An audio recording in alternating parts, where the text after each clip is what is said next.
Hay un tipo de conocimiento que no viene de ningún libro. No viene de ningún curso, no viene del consejo de un amigo bien intencionado, y definitivamente no viene de quien nunca pisó el suelo equivocado. Ese conocimiento tiene un precio específico, se compra con dolor, con noches mal dormidas, con la sensación amarga de haber confiado en quien no lo merecía. Y quien pasa por eso una vez, sale diferente. No necesariamente más feliz, pero infinitamente más afilado. Existe una versión de la madurez que solo aparece después de la caída, y esa mujer la conocía bien. No porque hubiera leído sobre ella. Porque la había vivido. Criar a un hijo sola ya es, por sí mismo, una de las escuelas más exigentes que existen. No hay receso, no hay fin de semana, no hay el lujo de equivocarse y pasar la responsabilidad a otro. Cada decisión recae sobre los propios hombros, y es exactamente ahí donde mucha gente aprende lo que realmente vale la pena defender. Ella sabía el precio de cada lección porque lo había pagado, en días de cuentas por pagar, en noches de preocupación que no se notaban en el rostro, pero pesaban de una manera que solo entiende quien lo ha cargado. Ese tipo de mujer no necesita una armadura visible. La armadura ya está cosida por dentro. El golpe que vivió años antes no llegó con cara de golpe. Nunca llegan así. Llegó con una sonrisa amable, con papeles bien organizados, con un discurso que parecía demasiado razonable para ser mentira.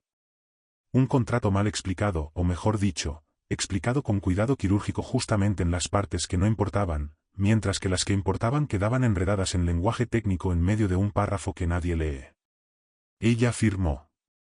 Y solo entendió la magnitud del error cuando el suelo desapareció.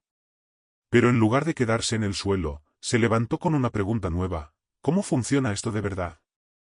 Y fue esa pregunta la que lo cambió todo. Porque la mayoría de las personas, después de una traición, cierra las puertas y empieza a desconfiar de todo. Ella hizo algo diferente, empezó a entender el mecanismo. Quería saber cómo se había armado el engaño, cuáles eran las piezas, dónde estaba el punto de quiebre que ella no vio. No por rabia, sino por inteligencia. Hay una diferencia enorme entre guardar resentimiento y guardar aprendizaje, y ella eligió lo segundo. Esa elección, discreta como era, terminó convirtiéndose en el activo más valioso que tenía. Con el tiempo, fue percibiendo patrones. Un buen engaño tiene algunas marcas registradas: la prisa por firmar, el exceso de confianza que el otro proyecta, el testigo que aparece de la nada pero conoce a todo el mundo, el detalle escondido en medio de un contrato extenso. No es magia. Es método. Y quien aprende el método, empieza a ver la trampa antes de caer en ella. Así fue con ella, no de un momento a otro, sino poco a poco, como quien aprende a leer un terreno caminándolo día tras día, error tras error, hasta que el paso se vuelve firme. Hay una ironía en esta historia que vale la pena notar. El mismo dolor que podría haber destruido su confianza terminó convirtiéndose en el motivo por el cual podía mirar a un desconocido y sentir cuando algo no cuadraba. No era intuición mística. Era memoria muscular de quien ya había sentido ese tipo de tensión antes. El cuerpo guarda lo que la cabeza a veces intenta olvidar. Y su mirada, entrenada por experiencia real, veía en segundos lo que alguien sin ese historial tardaría semanas en notar, si es que lo notara. Vivir en el interior, lejos de los centros, tiene un lado que la ciudad no enseña: la lectura de las personas. Cuando se convive con los mismos vecinos, los mismos comerciantes, los mismos caminos, se aprende a leer el comportamiento de una manera que va más allá de las palabras. Se aprende a notar cuando alguien actúa fuera del patrón, cuando el silencio esconde más que el discurso, cuando el gesto desmiente la intención. Ella tenía eso. Y no era un don especial, era el resultado de años prestando atención a lo que la mayoría elige ignorar por comodidad. Criar a un hijo sola también enseña algo que muchos hombres y mujeres bien acompañados nunca aprenden: distinguir la necesidad real de la ilusión de seguridad. Ella no tenía la opción de apoyarse en quien no merecía confianza, porque el costo de equivocarse era demasiado alto. Entonces aprendió a preguntar más antes de confiar, a observar más antes de actuar, a medir el paso antes de avanzar. No era desconfianza enfermiza. Era precaución inteligente, la diferencia entre quien piensa antes y quien se arrepiente después. Y es precisamente ese conjunto de experiencias, dolores y aprendizajes lo que la colocó en una posición única aquella tarde. Mientras otra persona quizá habría pasado de largo, quizás solo habría visto a un desconocido mal vestido en un camino polvoriento. Ella se detuvo. No por bondad ingenua, sino porque reconoció algo en aquel silencio. Un tipo de silencio específico, el de quien ya fue derribado, pero aún no ha entendido completamente la magnitud de la caída. Ella conocía ese silencio. Había cargado uno parecido. Y quizá ese sea el detalle más importante de todo. A veces, lo que nos capacita para ayudar a alguien no es tenerlo todo resuelto, sino haber pasado por lo suficiente como para reconocer el dolor del otro. Ella no tenía fortuna. No tenía influencia. Pero tenía algo que vale más en ciertas situaciones, sabía dónde el suelo se hundía. Y ese conocimiento, que había venido envuelto en sufrimiento años antes, estaba a punto de cambiar el destino de alguien que ni siquiera imaginaba que la necesitaría. Existe una habilidad rara que separa a quienes perciben lo que realmente está sucediendo de quienes solo ven lo que está en la superficie. No es un superpoder, no es un don divino, es atención. La mayoría de las personas mira una escena y registra lo obvio: ropa sucia, postura cansada, maleta vieja. El cerebro perezoso clasifica rápido y sigue adelante. Pero hay gente que mira de nuevo. Que nota el detalle que no encaja. Que siente esa picazón mental de que espera, esto no cuadra. Y es exactamente en esa segunda mirada donde las historias verdaderas se empiezan a aparecer. Él estaba sentado al borde de la carretera como alguien que lo había perdido todo. Pero había un detalle que no encajaba con ese cuadro: la maleta. No era la maleta en sí, era la forma en que la sostenía. Quien carga ropa vieja y pertenencias sin valor deja la maleta en el suelo, la empuja con el pie, la ignora. Quien la sostiene con ese tipo específico de firmeza, con los dedos tensos y el brazo levemente contraído, está protegiendo algo que importa. Documento. Contrato. Prueba de algo. El cuerpo siempre delata lo que la boca intenta esconder, basta saber qué observar. Las manos también hablaban. Y hablaban alto. La mano de quien trabaja con tierra, con azada, con carga pesada, tiene marcas específicas, callos en los lugares correctos, piel gruesa, articulaciones endurecidas. Sus manos no tenían nada de eso. Eran manos de quien pasa el día sosteniendo un bolígrafo, un teclado, un teléfono. Manos de oficina. Manos de quien negocia sentado, no de quien produce de pie. Ese tipo de detalle parece pequeño, pero es exactamente el tipo de información que cuenta una historia entera sin necesidad de una sola palabra. Y entonces abrió la boca. Y ahí la inconsistencia fue aún mayor. Porque cuando alguien habla poco pero cada palabra está elegida con cuidado, cuando la construcción de las frases revela el vocabulario de quien tuvo acceso a una educación de calidad, cuando el tono no tiene la vacilación de quien finge para parecer más de lo que es, eso no es alguien que nació en la miseria. Eso es alguien que cayó desde un lugar alto. Y caer desde un lugar alto duele distinto. No es el dolor de quien nunca tuvo. Es el dolor de quien tenía, perdió, y todavía no ha procesado la magnitud del abismo. Existe una expresión popular que dice que el hábito no hace al monje, pero todo el mundo actúa como si lo hiciera. La tendencia humana a juzgar por la apariencia es tan automática que la mayoría ni siquiera se da cuenta de que lo está haciendo. Ve la ropa rota y ya clasifica. Ve la maleta vieja y ya decide. El juicio ocurre en milisegundos, antes de que se intercambie una sola palabra. Por eso, quien aprende a suspender ese juicio el tiempo suficiente para recopilar más datos tiene una ventaja enorme, tanto en la vida personal como en los negocios. Ella recopiló los datos.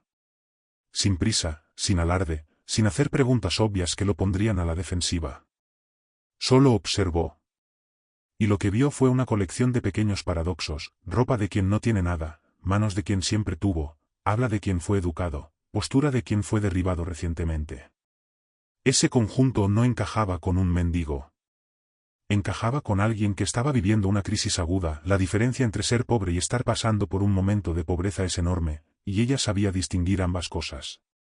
Piensa en una situación práctica del día a día: cuántas veces alguien actúa de una manera que no encaja con el contexto, y la mayoría simplemente lo ignora porque no quiere meterse.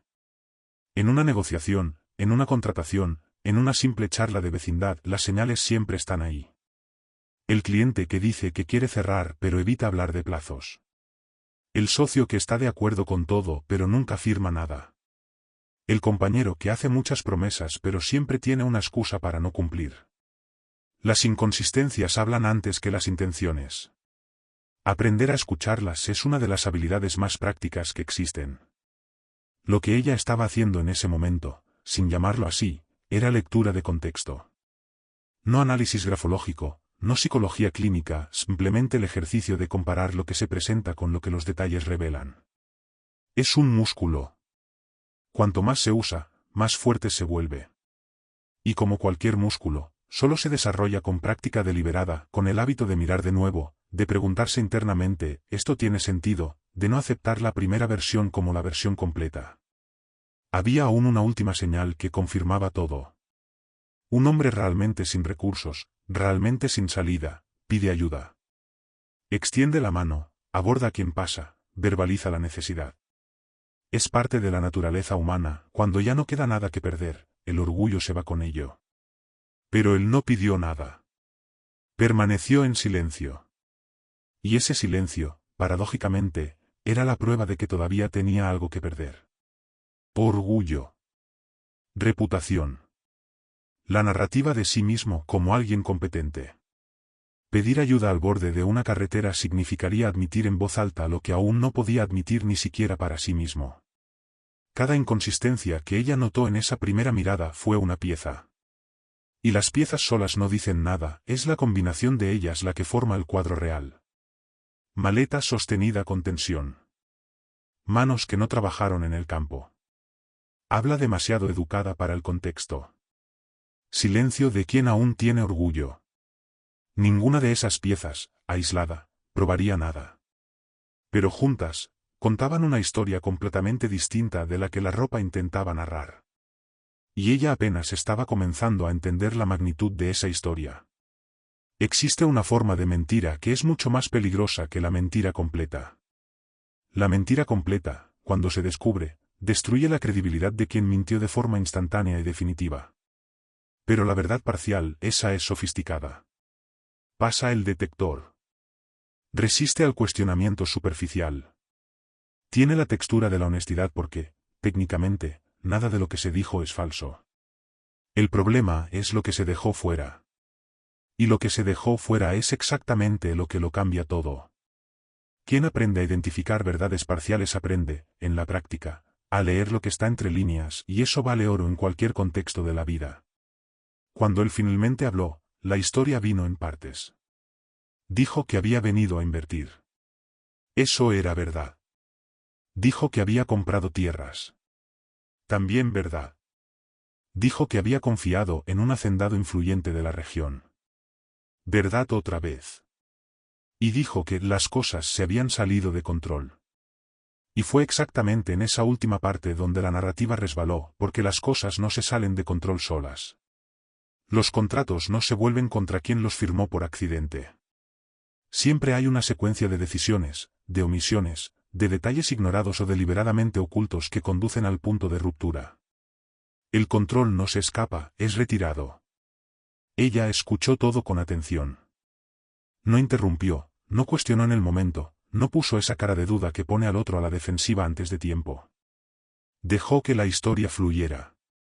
Porque quien cuenta una verdad parcial generalmente se delata no por lo que dice, sino por cómo llena los silencios. En las pausas. En las palabras que elige para sustituir las que evita. En la manera en que acelera en ciertas partes y desacelera en otras. Escuchar de verdad, no para responder, sino para entender, es una habilidad que la mayoría de las personas nunca desarrolla porque siempre está esperando su propio turno para hablar. La inversión en tierras rurales hecha por alguien de fuera de la región tiene una vulnerabilidad específica que quienes son de dentro conocen bien. La tierra tiene historia, tiene disputas, tiene superposición de documentos, tiene mediciones informales que no coinciden con las oficiales, tiene mejoras que no están en el papel y papeles que no reflejan la realidad del terreno. Quien llega de fuera con dinero en la mano y confianza excesiva en un intermediario local está, esencialmente, jugando en un campo minado usando el mapa del adversario. Él había hecho exactamente eso y probablemente pensaba que la confianza en el hacendado era suficiente para suplir el conocimiento que no tenía. Hay una trampa clásica en los negocios, y no solo en los rurales, que es confundir relación con garantía. El hacendado era influyente, conocido, aparentemente respetado. Y eso creó una sensación de seguridad que sustituyó la diligencia que debería haberse hecho. Influencia social no es garantía contractual.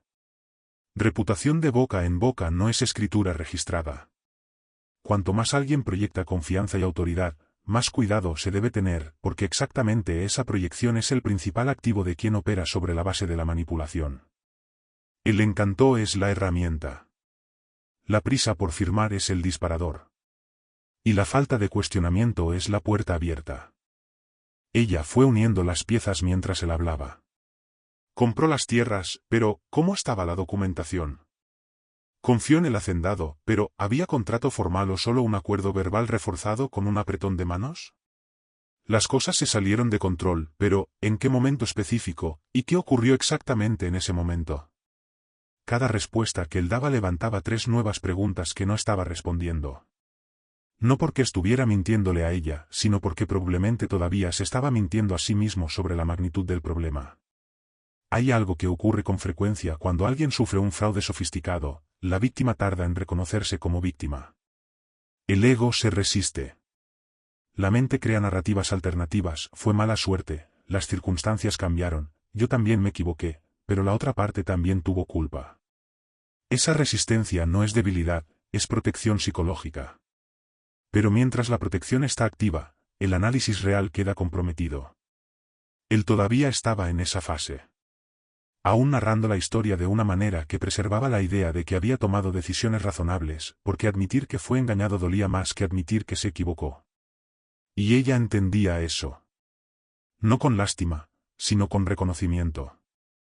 Porque ella misma había pasado por esa etapa años antes, la de racionalizar lo inexplicable, de encontrar justificación para lo que no tenía justificación honesta, de proteger el propio juicio incluso cuando la evidencia señalaba que ese juicio había fallado. Salir de esa etapa no es fácil, y nadie sale de ella solo porque alguien le diga que salga. Se sale cuando la realidad se vuelve demasiado grande para caber en la narrativa protectora. Y la realidad de él estaba llegando a ese punto. El detalle que ella no dejó pasar fue el de la firma final. Él había transferido dinero, había firmado un precontrato, pero la firma definitiva aún no se había realizado. Y eso lo cambiaba todo. Porque significa que el fraude aún no estaba consumado, estaba en curso. La diferencia entre un fraude concluido y un fraude en curso es la diferencia entre intentar recuperar lo que se perdió y evitar perder lo que todavía puede salvarse. La ventana estaba abierta. Pequeña, quizá. Pero abierta. La verdad parcial tiene una fecha de caducidad corta cuando se encuentra con alguien que sabe hacer las preguntas correctas. No las preguntas agresivas, que generan defensa. Las preguntas quirúrgicas, aquellas que abren espacio para que la historia real aparezca sin que la persona sienta que está siendo interrogada. Ella todavía no había hecho esas preguntas en voz alta. Pero ya sabía cuáles eran. Y sabía, con la claridad de quien ya vivió algo parecido, que había más en esa historia de lo que él estaba dispuesto a revelar en ese momento. Existe una distinción que pocas personas hacen, pero que explica mucho sobre el comportamiento humano en momentos de crisis. Quiebra y vergüenza aparecen lo mismo desde fuera, pero por dentro son experiencias completamente distintas. La quiebra es un estado financiero, doloroso, estresante, limitante, pero objetivamente medible. Se puede poner en números, se puede trazar un plan, se puede reconstruir con tiempo y estrategia. La vergüenza es otra categoría. La vergüenza no tiene hoja de cálculo. No tiene solución técnica. Vive en la mirada del otro, en la narrativa que la persona carga sobre sí misma, en la distancia entre quien era y quien parece ser ahora. Y esa distancia, cuando es grande, paraliza de una manera que ninguna deuda financiera logra hacerlo. Él no tenía cara de quien nunca tuvo nada. Tenía cara de quien tuvo, construyó, se estableció y de repente se vio en un lugar que no reconocía como suyo. Esa es una experiencia específica, y quien ya pasó por algo parecido sabe que tiene un sabor particular de irrealidad. Es como despertar en una habitación distinta sin recordar cómo llegó allí. El entorno no coincide con la identidad interna, y la incomodidad de eso va mucho más allá de lo material. Es existencial. Es la sensación de que el suelo que parecía sólido era, en realidad, temporal. La postura lo decía todo. Hombros encorvados no por cansancio físico, sino por el peso específico de cargar una imagen de sí mismo que ya no corresponde con la realidad externa. Quien está simplemente cansado descansa. Quien está avergonzado se encoge, como si el cuerpo intentara ocupar menos espacio en el mundo, como si volverse más pequeño pudiera disminuir la exposición a su propia situación. Es un lenguaje corporal que no miente, porque nadie aprende a fingir ese tipo de contracción. Es involuntaria. Y estaba presente en él de una forma que ella reconoció de inmediato. Hay algo que ocurre con hombres que construyeron su identidad en torno a la competencia y al resultado y que de repente se ven en una posición de vulnerabilidad pública. La reacción instintiva no es pedir ayuda. Es aislarse. Es reducir el contacto con el mundo mientras la situación no se resuelve, para evitar que alguien vea el estado actual y actualice la imagen que tenía de ellos. Es una estrategia de preservación de imagen que, paradójicamente, empeora la situación, porque aislarse también significa cortar el acceso a las personas y a la información que podrían ayudar. Piensa en cuántas personas conocidas pasaron por dificultades financieras serias y simplemente desaparecieron del radar por un tiempo. No porque la vida se detuviera, sino porque la vergüenza de ser vistas en caída era mayor que la capacidad de pedir ayuda. Eso ocurre en todos los niveles sociales, en todas las culturas, con hombres y mujeres, pero tiene una frecuencia particular en personas que ocupaban posiciones de liderazgo o de referencia. Cuanto más alto el pedestal anterior, mayor la distancia percibida hasta el suelo. Y mayor la renuencia a dejar que alguien vea la caída. Ella entendió que no estaba frente a un hombre sin recursos internos. Estaba frente a un hombre temporalmente desconectado de esos recursos por el peso de su propia vergüenza. Y esa es una distinción fundamental, porque cambia completamente el enfoque. Quien no tiene capacidad necesita instrucción. Quien tiene capacidad pero está bloqueado por la vergüenza necesita algo diferente, necesita que alguien vea más allá del momento actual y trate a la persona por lo que es, no por lo que parece ser ahora. Eso no es bondad ingenua. Es una lectura precisa de la situación. Existe un concepto en psicología llamado identidad amenazada, que es cuando la persona percibe que la imagen que los demás tienen de ella está en riesgo de colapsar. En ese estado, el cerebro dirige una cantidad desproporcionada de energía a gestionar esa amenaza, lo que deja menos recursos disponibles para resolver el problema real. En términos prácticos, él estaba gastando energía mental intentando no parecer derrotado mientras, al mismo tiempo, necesitaba encontrar una salida para una situación que exigía toda su capacidad analítica. Era un ciclo que se alimentaba solo y que solo se rompería cuando alguien tratara la vergüenza por separado del problema. La quiebra duele en el bolsillo y tiene una cura conocida: reorganización, planificación, reconstrucción. La vergüenza duele en el orgullo y su cura es más sutil, es ser visto con respeto en un momento en que uno se siente indigno de respeto. Es alguien que no minimiza, no condesciende, no trata con lástima exagerada. Es ser tratado como un igual aun estando en el suelo. Eso no es poca cosa. A veces es exactamente lo que falta para que una persona logre recomponerse lo suficiente como para volver a pensar con claridad. Y pensar con claridad, en ese momento, era lo que él más necesitaba. Ella no hizo ningún comentario sobre la ropa. No miró la maleta con esa mirada de evaluación disfrazada que las personas creen que no se nota, pero siempre se nota. No ajustó el tono de voz a ese registro condescendiente que se usa cuando se cree estar siendo amable, pero en realidad se está marcando la diferencia de posición. Lo trató como si la situación fuera temporal, porque, en su evaluación, lo era. Y esa forma de tratar, por sí sola, ya empezó a hacer algo que ninguna palabra lograría: le devolvió 1 milímetro de dignidad en un momento en que no tenía ninguno. Porque, en el fondo, lo más cruel que hace la humillación no es quitar el dinero, no es quitar el estatus, no es quitar la comodidad. Lo más cruel que hace es quitar la sensación de que la persona aún tiene valor independientemente de todo eso. Y cuando alguien, en un momento así, es tratado como alguien que todavía tiene valor, algo se mueve.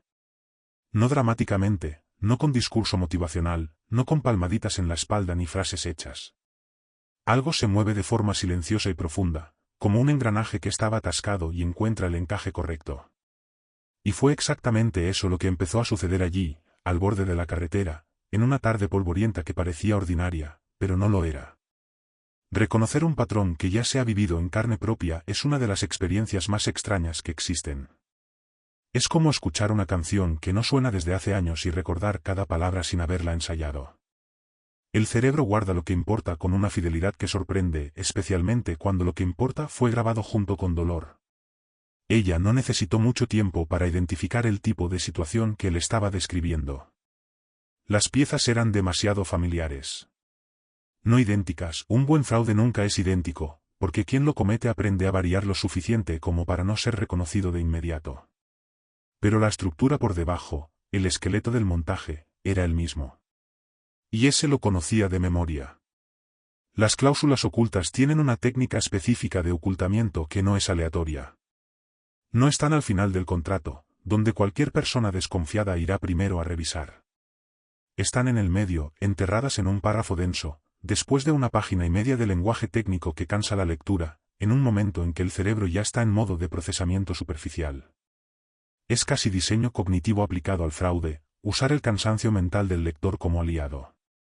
Quien nunca fue entrenado para leer un contrato de esa forma, lee por encima y firma por debajo. Y solo descubre el problema cuando el problema ya se volvió realidad. Los testigos arreglados son otro elemento clásico. Aparecen en el momento justo, conocen al vendedor desde hace años, hablan demasiado bien, confirman todo con una naturalidad ensayada que parece genuina porque se repite con frecuencia. Nadie cuestiona a un testigo que sonríe y parece seguro. El instinto social humano tiende a leer confianza como credibilidad, aunque las dos cosas no tengan ninguna relación. Es una explotación directa de un sesgo cognitivo que todos tenemos, asociar seguridad emocional con veracidad del contenido. Quien arma el fraude lo sabe. Quien no lo sabe se convierte en el objetivo. Y luego está la prisa. Siempre está la prisa. Hay otro interesado. El plazo vence esta semana. Si no cierras ahora, pierdes la oportunidad. La urgencia artificial es quizás el elemento más poderoso de cualquier montaje porque ataca directamente el proceso de análisis racional. Cuando el cerebro entra en modo de escasez, ya sea de tiempo, de oportunidad o de recurso, toma decisiones más rápidas y menos cuidadosas. Es biología, no debilidad de carácter. Los grandes fraudes no explotan la estupidez. Explotan mecanismos mentales que todos compartimos, sin importar cuán inteligente sea la persona. Ella había sido víctima de una versión de ese mismo guión. Prisa por firmar, testigo simpático, cláusula invisible en medio del texto. Y el resultado había sido lo suficientemente amargo como para que nunca más dejara que una urgencia artificial dictara el ritmo de una decisión importante. Hoy, cuando alguien le impone un plazo, ella desacelera. No por terquedad, por estrategia. Porque aprendió que la prisa del otro rara vez tiene que ver con la oportunidad. Casi siempre tiene que ver con impedir que ella piense. En la región donde vivía, ese tipo de fraude con tierras no era una novedad. Tenía una lógica local específica: el comprador de fuera llega con dinero, no conoce el territorio, confía en quien parece conocerlo, y termina firmando algo que transfiere el control real de la situación al vendedor mientras mantiene la apariencia de un negocio legítimo. El precontrato con señal pagada era la pieza central porque creaba una obligación financiera antes de que se hiciera cualquier verificación seria. Y cuando llegaba el momento de la firma final, el comprador ya estaba demasiado comprometido como para retroceder sin perder lo que había entregado como anticipo. Existe un principio en negociación que dice que quien define el ritmo define el resultado. Y el fraude es, en esencia, una negociación en la que una de las partes controla completamente el ritmo mientras la otra cree que está participando en igualdad de condiciones. Ella entendía eso ahora con una claridad que solo viene de quien estuvo en el lado equivocado de esa ecuación. Y entendía también que la única forma de romper ese control del ritmo era introducir elementos que la otra parte no esperaba, preguntas que exigieran tiempo para responder, verificaciones que requirieran documentación real, etapas que no estaban en el guión original del estafador. Lo que ella estaba construyendo mentalmente mientras escuchaba su historia no era un plan de rescate heroico. Era un diagnóstico técnico. ¿Cuál era el tipo exacto de montaje? ¿En qué fase estaba? ¿Cuáles eran los puntos de presión que la otra parte estaba utilizando? Y, lo más importante, ¿cuál era la ventana aún disponible para intervenir antes de que la firma final consumara la pérdida? El fraude tiene timing. Y el timing puede interrumpirse, siempre que se sepa dónde intervenir y cómo hacerlo sin alertar a quien está del otro lado de que la trampa ha sido identificada. Hay algo que separa a quien conoce un terreno de quien solo lo ha visitado: la capacidad de navegar en la oscuridad.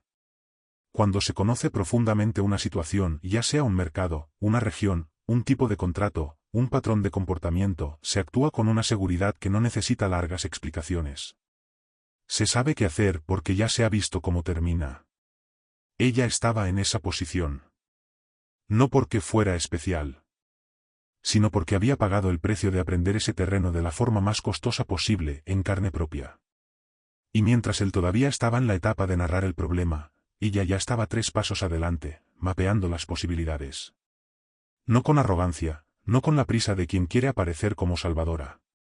Con la calma de quien sabe que la prisa es exactamente lo que la otra parte quiere y que la mejor respuesta a la urgencia artificial es una serenidad estratégica que el estafador no esperaba encontrar en esa carretera, en ese atardecer, en esa mujer sencilla que parecía solo una vecina más pasando por el camino. Hay un momento específico en las conversaciones difíciles en el que la máscara cae. No de forma dramática, no con una confesión solemne, cae de un modo casi accidental, cuando la persona finalmente se siente lo suficientemente segura como para dejar de gestionar su propia imagen y simplemente hablar. Ese momento rara vez ocurre al inicio de una conversación. Ocurre después de que la otra persona ya ha demostrado, sin discursos, que no está allí para juzgar. Que está allí para escuchar de verdad. Y fue exactamente eso lo que sucedió aquella tarde, después de un tiempo de conversación sin presión, sin mirada de lástima, sin preguntas invasivas. Él bajó la guardia lo suficiente como para contar quién era realmente. Empresario. De la ciudad. Con años de experiencia en negocios urbanos, contratos comerciales, alianzas corporativas, negociaciones en entornos donde las reglas eran conocidas, las notarías eran las mismas, los abogados eran accesibles y todo el ecosistema resultaba familiar. En ese ambiente, sabía moverse. Sabía leer un contrato, sabía identificar una cláusula problemática, sabía cuándo desconfiar y cuándo avanzar. Era competente, genuinamente competente, en el territorio que conocía. El problema es que territorio nuevo tiene reglas nuevas. Y él había llegado al campo creyendo que las reglas eran las mismas. Esa es una trampa clásica de quien tiene éxito en un área y decide expandirse a otra. El éxito anterior crea una confianza que es legítima en el contexto original, pero se vuelve peligrosa cuando se transfiere a un contexto diferente sin la debida calibración. Es el médico brillante que cree que será un inversor nato solo porque es inteligente. Es el ingeniero competente que entra en un negocio minorista sin entender nada del comportamiento del consumidor.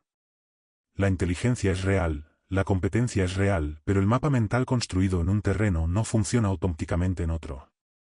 Había transferido una suma significativa. No por ingenuidad barata, sino por una lógica que tenía sentido dentro del marco de referencia que él poseía.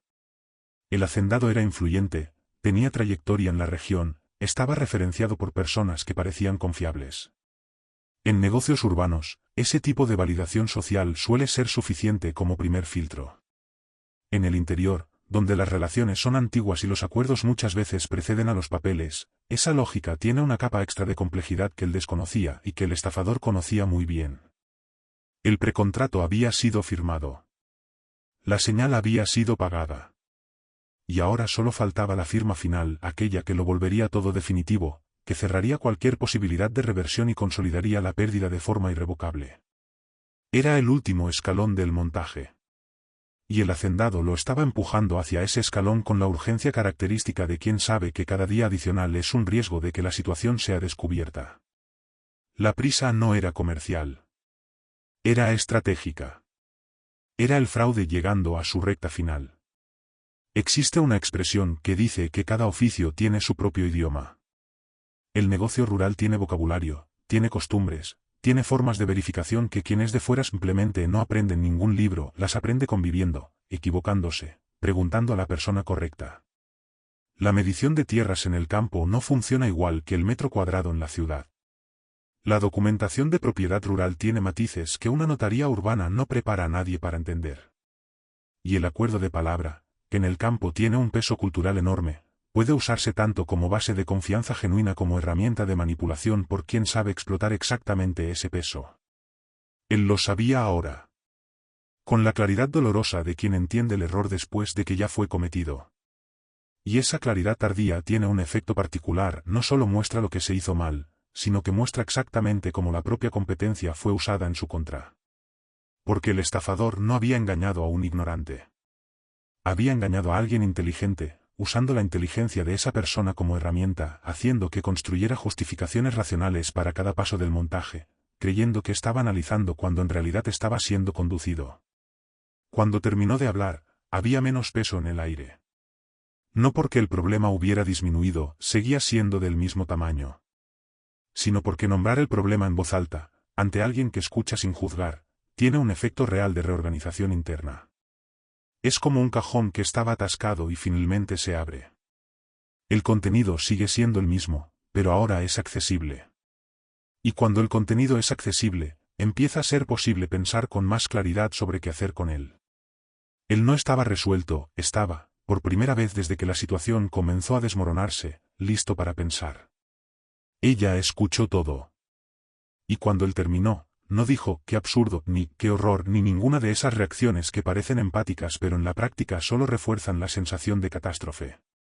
Dijo algo mucho más útil, preguntó por la cláusula. Una pregunta específica, técnica, que señaló de inmediato que no estaba allí para consolarlo, estaba allí para ayudarlo a salir. Y esa diferencia, entre consuelo y solución, fue percibida por él de una manera que cambió por completo el tono de la conversación a partir de ese momento. Porque a veces lo que parece el final de una historia es solo el final de una fase de ella. Él había llegado a aquella carretera como alguien que perdió el mapa. Pero el mapa no había desaparecido, estaba en las manos equivocadas. Y existía, aunque por poco tiempo, la posibilidad de recuperarlo. No con fuerza, no con confrontación directa, no con el tipo de reacción impulsiva que el orgullo herido suele sugerir. Sino con algo más difícil y más poderoso que eso, con conocimiento aplicado en el momento correcto, por el camino correcto, por la persona correcta. Existe una creencia silenciosa que muchos hombres cargan desde temprano, tan internalizada que ya ni siquiera parece una creencia, parece un hecho. La creencia de que pedir ayuda es señal de debilidad. De que admitir que no se sabe algo compromete la autoridad. De que la vulnerabilidad es una grieta en la estructura, no una ventana. Esa creencia no aparece escrita en ningún lugar, no se enseña en ninguna clase formal, pero se transmite en 1000 pequeñas situaciones a lo largo de la vida, en el padre que nunca pidió direcciones aun estando perdido, en el jefe que nunca admitió un error, en el amigo que desapareció cuando la vida se complicó porque no sabía cómo mostrarse frágil. Es un código no escrito. Y cobra un precio altísimo. Él quería resolverlo solo. No era terquedad barata, era identidad. La idea de que alguien de fuera necesitara intervenir en una situación que él mismo había creado chocaba directamente con la narrativa que había construido sobre sí mismo a lo largo de los años. Hombre que resuelve. Que entrega resultados. Que no necesita rescate. Esa narrativa había funcionado bien durante mucho tiempo, incluso había sido parte de lo que lo llevó al éxito que había construido. El problema es que las narrativas que funcionan en un contexto pueden convertirse en grilletes en otro. Y esa narrativa, en ese momento, le estaba impidiendo tomar la única actitud que podría salvar la situación. Hay una diferencia fundamental entre independencia y aislamiento que mucha gente, hombres y mujeres, confunde toda la vida. Independencia es la capacidad de funcionar sin depender de forma excesiva de los demás. Es saludable, se construye con esfuerzo, merece respeto. El aislamiento es otra cosa. Es la negativa a activar recursos externos incluso cuando hacerlo sería la decisión más inteligente disponible. La independencia resuelve problemas que están dentro del propio repertorio. El aislamiento insiste en resolver problemas que están fuera de ese repertorio y paga el precio de esa insistencia. Quien no conoce el terreno tropieza en la primera cerca. Esa frase simple encierra una verdad que va mucho más allá del campo literal. Cada entorno tiene sus cercas invisibles, reglas no escritas, trampas específicas, códigos locales que quien es de dentro navega automáticamente y quien es de fuera ni siquiera sabe que existen. El error no fue entrar en un territorio desconocido, expandirse es necesario, arriesgar es parte del proceso. El error fue entrar sin reconocer que estaba en un terreno distinto al suyo y que, por lo tanto, necesitaba una guía diferente a su propio juicio. Piensa en cuántas malas decisiones en la vida ocurren no por falta de inteligencia, sino por exceso de confianza en competencias que no se aplican al contexto. El inversor experimentado que entra en un mercado nuevo sin estudiar las particularidades locales. El emprendedor exitoso en un área que se expande a otra creyendo que el modelo funcionará igual. El profesional senior que cambia de sector y subestima la curva de aprendizaje porque está acostumbrado a ser referencia. En todos esos casos, no falta capacidad, falta la humildad de reconocer que la capacidad tiene contexto. Y el contexto importa más de lo que muchos admiten. ¿Cuánto tiempo había permanecido él en la carretera? Más del necesario. Porque cada vez que surgía el pensamiento de pedir ayuda, el orgullo aparecía junto y lo bloqueaba. Y mientras el tiempo pasaba, la ventana de acción se iba haciendo más pequeña. El hacendado no estaba quieto esperando, estaba moviendo piezas, creando presión, usando cada hora de inacción como ventaja. Quien utiliza urgencia artificial en un montaje siempre cuenta con la parálisis del otro. Es parte del plan.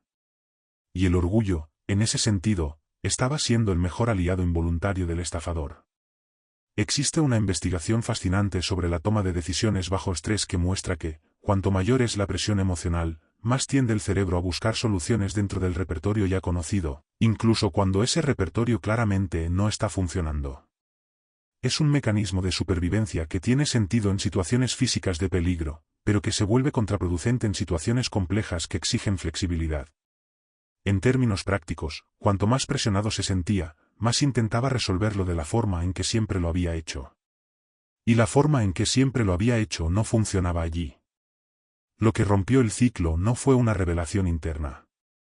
Fue externo, fue alguien que apareció en el camino y trató la situación con una naturalidad que desarmó la defensa. Ella no llegó con un discurso sobre humildad, no dio un sermón sobre pedir ayuda, no señaló el error de una manera que pusiera su orgullo en cuestión pública. Simplemente empezó a conversar como quien habla de algo normal y fue en esa normalidad donde le encontró espacio para bajar la guardia sin sentir que se estaba rindiendo.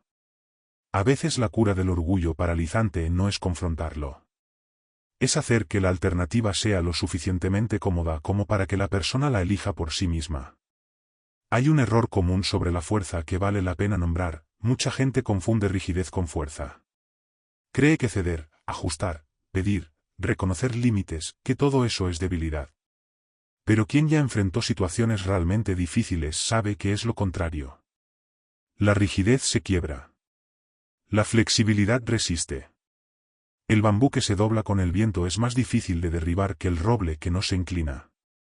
Y el hombre que logra reconocer cuando necesita un mapa distinto, ese sí tiene la fuerza real que la vida exige en los momentos que importan. Él todavía no había llegado del todo a ese punto. Pero estaba llegando. Y la señal de ello no fue ninguna declaración grandilocuente, fue un detalle pequeño y revelador. Por primera vez desde que la conversación había comenzado, hizo una pregunta. No afirmó, no narró, no justificó. Preguntó. ¿Y quién pregunta está, aunque sea tímidamente, renunciando al control de la narrativa a cambio de una información que no posee? Es el primer movimiento de quien está saliendo de la parálisis. Es pequeño. Pero es el comienzo de todo. Toda elección significativa en la vida ocurre en un segundo que parece pequeño, pero no lo es. No hay música de fondo, no hay cámara lenta, no hay una señal clara de que ese momento va a importar más que los demás. Es solo un segundo común, con polvo en el aire, con el atardecer cayendo, con mil otras cosas por hacer, en el que una persona decide girar a la izquierda en vez de a la derecha. Continuar en vez de detenerse. Ayudar en vez de ignorar. Y esa decisión, que desde fuera parece simple, lleva por dentro un peso que solo quien ya ha hecho una elección así entiende. Porque ayudar de verdad nunca es neutral. Siempre cuesta algo. Ella podía haber seguido de largo. Nadie lo habría sabido. Nadie se lo habría reprochado. El desconocido al borde del camino no era su responsabilidad, ni por vínculo familiar, ni por obligación social, ni por ningún contrato explícito. Podía haber mirado, sentido esa punzada de incomodidad que la conciencia siempre envía cuando ignoramos algo que sabemos que importa, y seguir adelante dejando que la punzada disminuyera con el tiempo. La mayoría lo hace. No por maldad, sino por autopreservación, por prisa, por esa voz interna que dice, no es mi problema, y que a veces tiene razón, pero a veces es solo miedo disfrazado de sentido común. Pero ella no siguió. Y la razón no fue bondad abstracta, ese tipo de altruismo genérico que aparece en los discursos pero desaparece cuando llega el costo real. Fue reconocimiento. Reconoció en su silencio el mismo tipo de silencio que ella misma había cargado, el silencio de quien fue derribado y aún no sabe si logrará levantarse. Quien ya estuvo en ese lugar sabe identificarlo. Es como un idioma que solo quien lo aprendió de la manera difícil puede hablar y entender. Y ella era fluida en ese idioma desde hacía años. Existe una distinción importante entre ayudar por lástima y ayudar por reconocimiento. La lástima coloca a quien ayuda en un pedestal y a quien recibe en un agujero, crea una simetría que humilla incluso cuando la intención es buena. El reconocimiento es distinto, parte del supuesto de que la persona que está en el suelo tiene valor real, capacidad real, y que la situación actual es temporal, no definitiva. Cuando se ayuda por reconocimiento, se trata a la persona por lo que es capaz de ser, no por el estado en que se encuentra. Y eso lo cambia todo, tanto para quien recibe como para toda la dinámica de la situación. Ella no tenía un interés financiero directo en aquello. No había nada que fuera a ganar de inmediato al detenerse y escuchar a un desconocido en el camino. Pero había algo que sabía con claridad, sabía dónde el suelo cedía. Sabía cómo funcionaba ese tipo de fraude. Sabía cuáles eran las palancas que podían usarse para interrumpir el montaje antes de que llegara al punto sin retorno. Y saber algo que puede marcar la diferencia, en el momento en que marca la diferencia, y elegir no usar ese conocimiento, eso tiene un costo interno que ella no estaba dispuesta a pagar. Hay quien interpreta a ese tipo de decisión como sacrificio. No lo es. Sacrificio implica renunciar a algo valioso sin perspectiva de retorno. Lo que ella hizo fue más parecido a una inversión no financiera, sino humana. Una inversión en la idea de que el mundo funciona mejor cuando quien conoce el camino ayuda a quien está perdido en él, sin necesariamente esperar lo mismo a cambio, pero sabiendo que ese tipo de elección crea una realidad distinta de aquella que se construye cuando todos pasan de largo. Es una filosofía práctica, no idealista.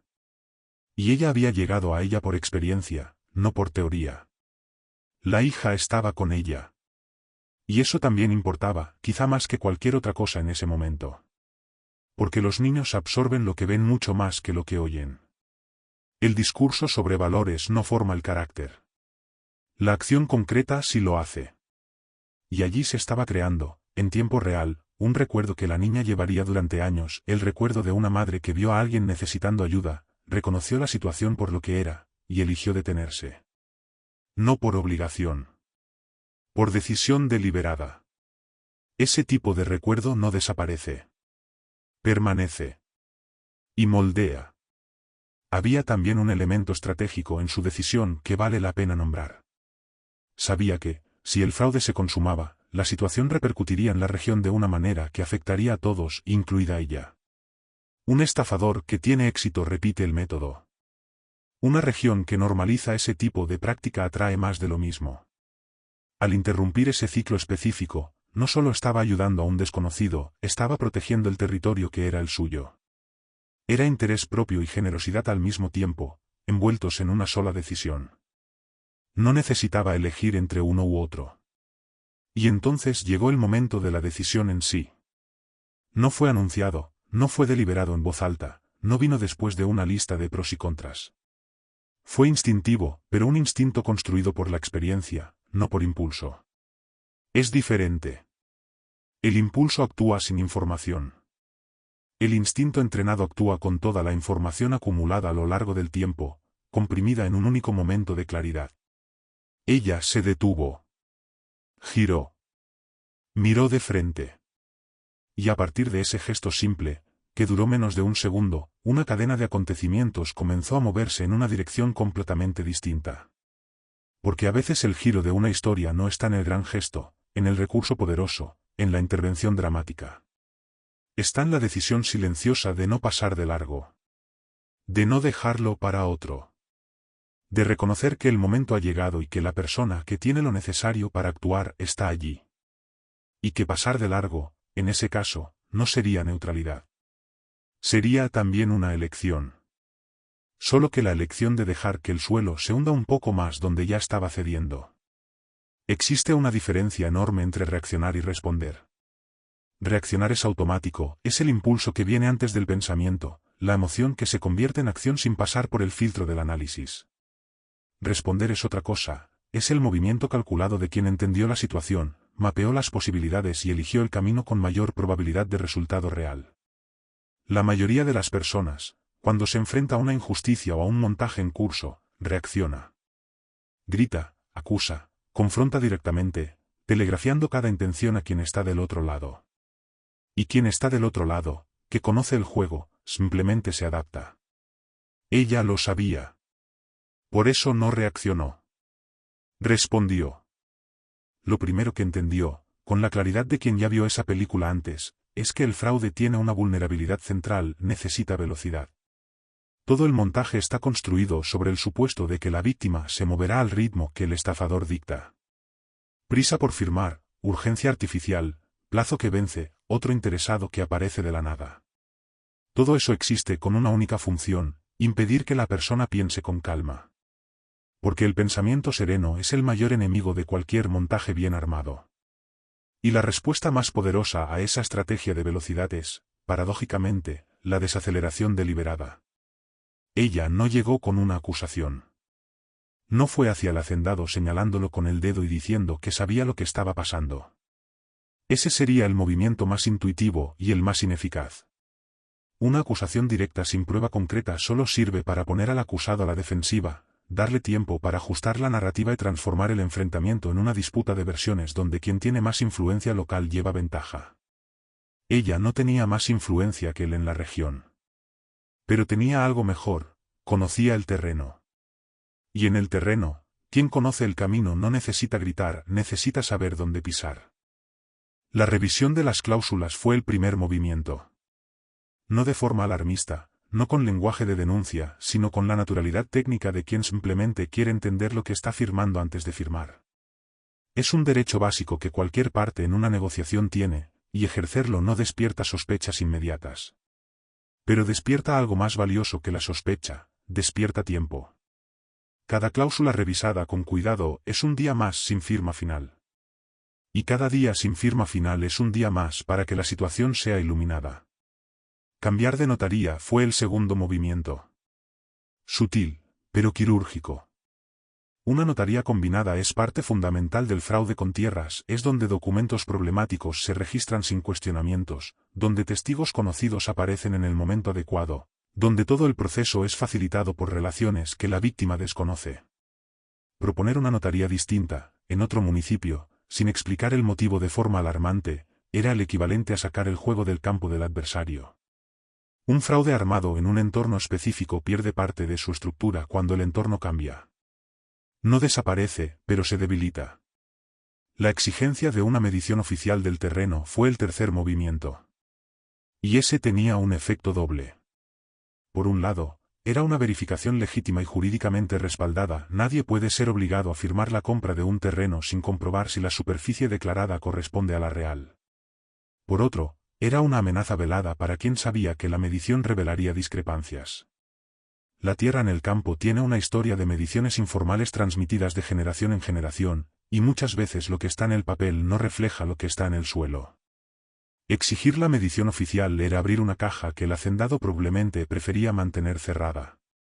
El testigo neutral completó el cuadro. No un testigo indicado por el hacendado, no alguien de la región con relación establecida con cualquiera de las partes, sino alguien de fuera, sin historial local, sin deuda de favor con nadie allí. Un testigo neutral cambia la dinámica de presión en una reunión porque elimina la complicidad silenciosa que ofrece un testigo arreglado. Cuando todos en la sala saben que hay alguien presente que no está en el guión se vuelve más difícil de seguir. Los actores pierden la seguridad de que cada línea será respaldada por los demás. Lo que ella construyó, pieza por pieza, no fue un enfrentamiento. Fue un laberinto.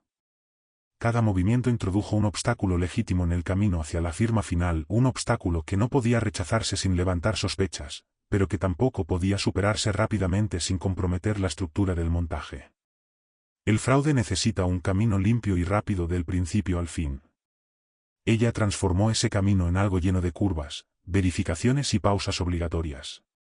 Y cada curva que el hacendado se veía obligado a negociar era una curva en la que el riesgo de exposición aumentaba. Existe un principio en el ajedrez que dice que la mejor defensa muchas veces no es bloquear el ataque, sino hacer que el ataque sea demasiado costoso para continuar.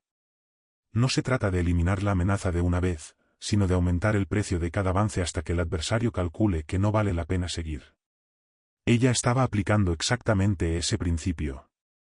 No con el vocabulario del ajedrez, no con teoría estratégica formal, sino con la inteligencia práctica de quien aprendió en el campo, literalmente, cómo funcionan las disputas cuando el terreno es lo que está en juego. Y mientras ella movía las piezas, había algo ocurriendo en paralelo que no controlaba, pero que la estrategia silenciosa favorecía. Él estaba recuperando claridad. Cada movimiento de ella nombraba implícitamente el problema sin necesidad de decirlo en voz alta, y eso tenía un efecto reorganizador en su mente. Ver a alguien actuar con conocimiento y calma en una situación que parecía sin salida es, por sí mismo, un antídoto poderoso contra la parálisis. Él todavía no sabía exactamente lo que ella estaba haciendo, pero sentía que había dirección donde antes solo había desesperación. Y la dirección, incluso sin un destino claro todavía, ya es el comienzo de la salida. Existe un fenómeno que ocurre cuando una persona que estaba perdida empieza a encontrar el camino de regreso y rara vez se anuncia con palabras. Aparece primero en el cuerpo. En los hombros que se elevan 1 centímetro. En la respiración que se vuelve un poco más profunda. En la mirada que deja de huir y empieza a posarse. Son señales pequeñas, casi imperceptibles para quien no está prestando atención, pero que para quien sabe leer personas son tan claras como un termómetro subiendo. Él estaba dando esas señales. Y ella estaba viendo cada una con la atención silenciosa de quien sabe que ese momento es frágil y que frágil no significa sin fuerza. Significa que necesita ser tratado con cuidado. La ropa fue el primer cambio visible. No porque la ropa importe en un sentido superficial, importa en un sentido simbólico. Cambiar la ropa sucia por algo limpio no fue vanidad. Fue el gesto de alguien que decidió, aunque inconscientemente, que la apariencia actual ya no necesitaba representar el estado interno. Es el equivalente físico de una decisión mental: yo no soy esta situación. Estoy pasando por esta situación. La diferencia entre ser y estar es una de las más importantes que existen en la lengua y en la vida. Quien confunde ambas queda atrapado. Quien las distingue encuentra movilidad. Volvió a hablar con firmeza. No la firmeza forzada de quien intenta parecer confiado sin serlo. Ese tipo de firmeza tiene una rigidez artificial que cualquier persona atenta percibe. Era la firmeza de quien recuperó acceso a su propio repertorio. Como si se hubiera encontrado una llave y se hubiera abierto una puerta que estaba atascada. De repente las frases volvieron a tener estructura, las ideas volvieron a tener secuencia, las preguntas volvieron a ser las correctas. El empresario que estaba sepultado bajo la situación comenzó a reaparecer, no borrando lo que había sucedido, sino coexistiendo con ello de una forma que permitía la acción. Existe un concepto en la psicología del rendimiento llamado estado de flujo, ese punto en el que la persona opera en el límite de su capacidad de manera fluida, sin la interferencia constante del juicio interno. Lo opuesto a eso es el estado de bloqueo, cuando el juicio interno se vuelve tan alto que paraliza la acción misma. Él había estado en bloqueo desde que la situación comenzó a desmoronarse. Lo que estaba ocurriendo ahora, gradualmente, era una salida de ese estado, no por un acto de voluntad forzada, sino porque el entorno a su alrededor había cambiado lo suficiente como para que el bloqueo perdiera su razón de existir. Enderezar los hombros parece un gesto pequeño. Es un gesto enorme. El cuerpo y la mente mantienen una conversación constante y bidireccional que la mayoría de las personas ignora por completo. La mente afecta la postura, eso todo el mundo lo sabe. Pero la postura también afecta la mente, y esa dirección del flujo es menos obvia y más poderosa de lo que parece. Investigaciones en psicología corporal muestran que simplemente adoptar una postura más erguida durante 2 minutos altera los niveles hormonales de forma medible, reduce el cortisol, aumenta la testosterona, cambia la química del estado interno. Él no lo estaba haciendo por teoría. Lo hacía porque algo dentro de él había empezado a reorganizarse. Y había un detalle importante en esa recuperación que la diferenciaba de una recuperación falsa: no estaba fingiendo que el problema había desaparecido. No estaba adoptando esa postura de optimismo artificial que a veces se usa para cubrir el miedo con una capa de entusiasmo forzado. Estaba, por el contrario, más presente en la realidad del problema que antes, solo que ahora esa presencia ya no venía acompañada de parálisis. Venía acompañada de enfoque. Y el enfoque es, en muchas situaciones, el único recurso que realmente importa. Recuperar la postura no significa que el dinero haya vuelto. No significa que el estafador haya desistido. No significa que el problema esté resuelto. Significa que él volvió a ser capaz de enfrentar el problema como alguien que tiene recursos, no como alguien sin salida. Esa distinción puede parecer sutil, pero cambia completamente la calidad de las decisiones que vienen después. Una decisión tomada en desesperación tiene una textura distinta a una decisión tomada con claridad, incluso si el problema es el mismo, incluso si las opciones disponibles son las mismas. El estado interno de quien decide siempre es parte de la ecuación. También estaba ocurriendo algo entre los dos que valía la pena nombrar. Una dinámica que había comenzado con ella en el papel de quien conocía el terreno y él en el papel de quien estaba perdido en él, se fue transformando en una colaboración funcional. Él empezó a aportar información que ella no tenía, detalles del contrato, nombres de las personas involucradas, historial de las negociaciones, la secuencia exacta de los hechos. Y ella comenzó a usar esa información para afinar la estrategia que estaba construyendo. Cada uno tenía lo que el otro necesitaba. Y cuando eso ocurre en una colaboración, el resultado posible es mayor que lo que cualquiera de los dos lograría por separado. Hay una metáfora que encaja bien aquí, la del navegante y el piloto.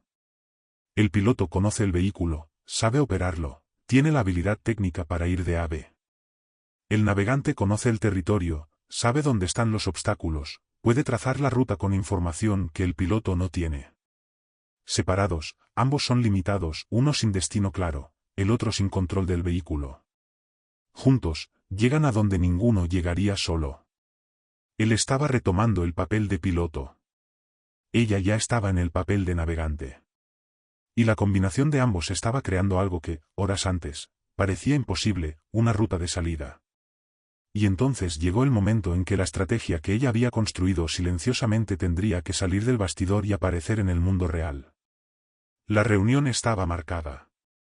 El hacendado esperaría del otro lado con las sonrisas forzadas de quien cree que el juego está ganado. Con la presión velada de quien está acostumbrado a sacar ventaja en ese tipo de situación. Con la certeza de que, una vez más, el guión seguiría según lo planeado. Lo que no sabía y lo que lo cambiaba todo es que esta vez había alguien en la sala que conocía el guión mejor que él. Una reunión de negocios con un estafador experimentado tiene una atmósfera específica que quien ya participó en una reconoce de inmediato.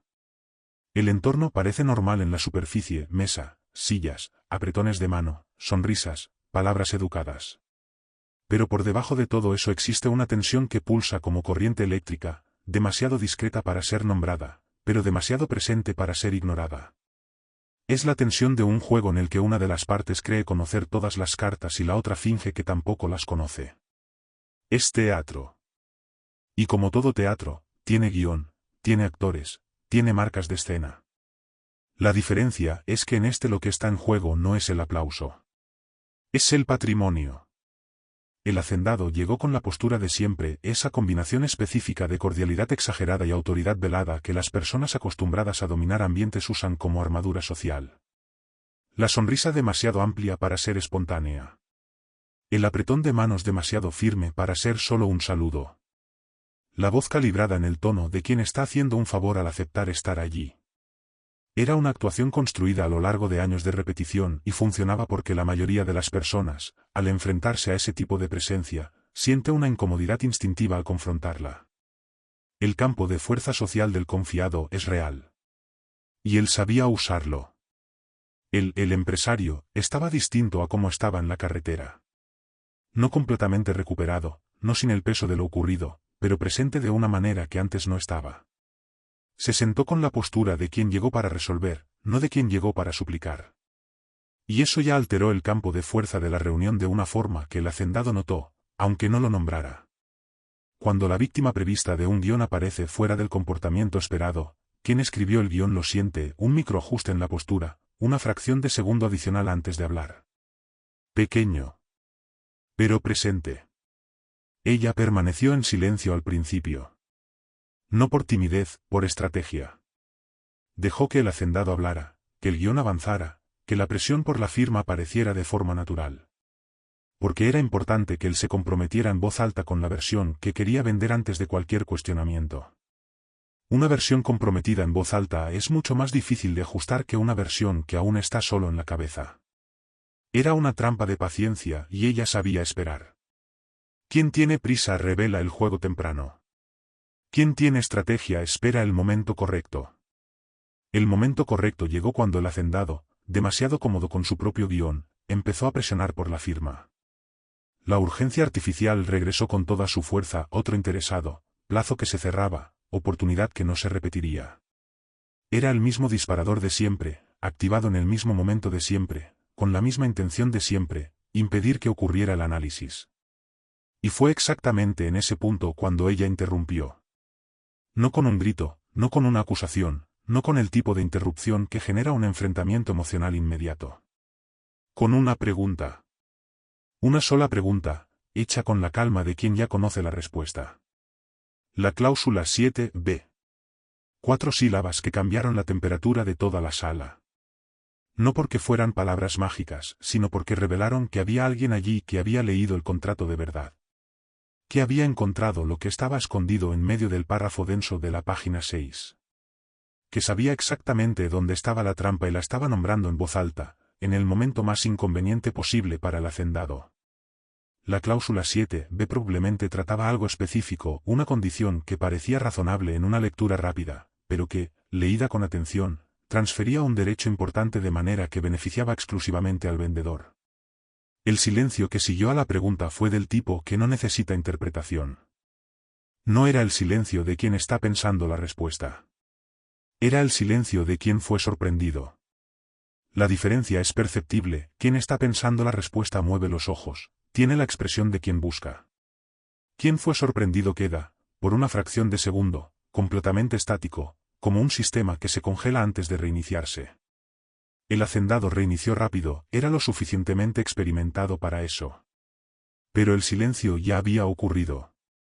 Y todos en la sala lo habían visto. Las testigos se miraron entre sí. Ese gesto, aparentemente irrelevante, era en realidad un dato importantísimo, porque una testigo que mira a la otra está buscando alineación, verificando si la otra está en la misma página, consultando el guión de manera no verbal. Una testigo genuinamente neutral no necesita hacer eso.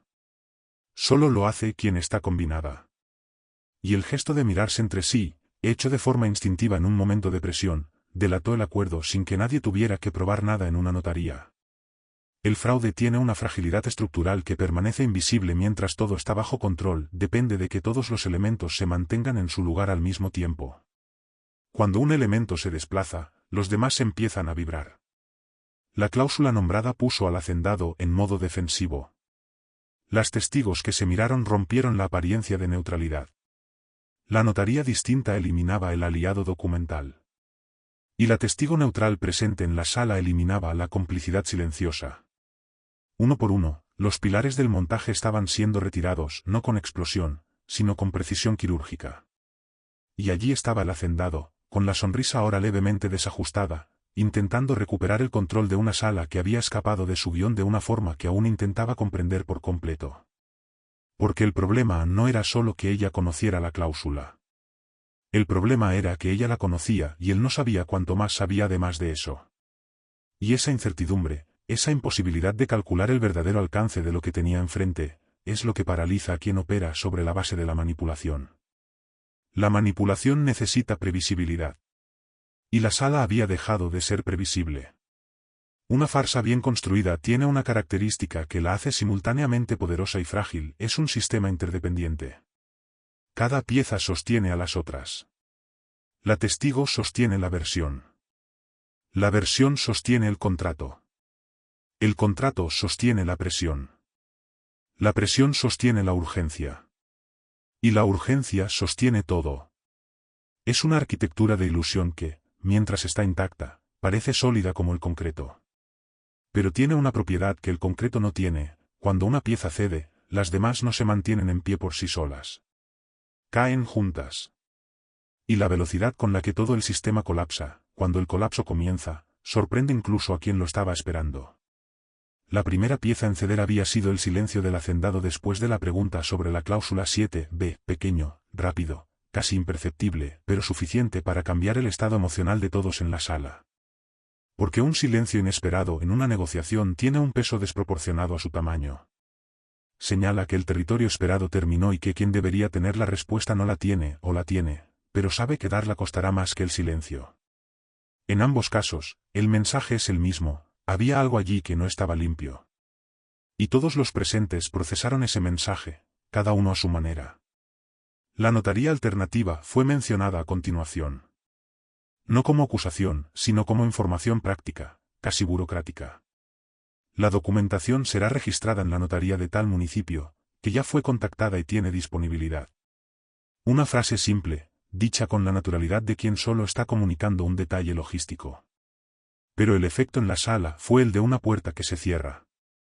La notaría local, con sus relaciones establecidas y su complicidad silenciosa, había sido retirada de la ecuación con tanta elegancia que rechazarla abiertamente equivaldría a admitir que había un motivo para preferir esa en particular.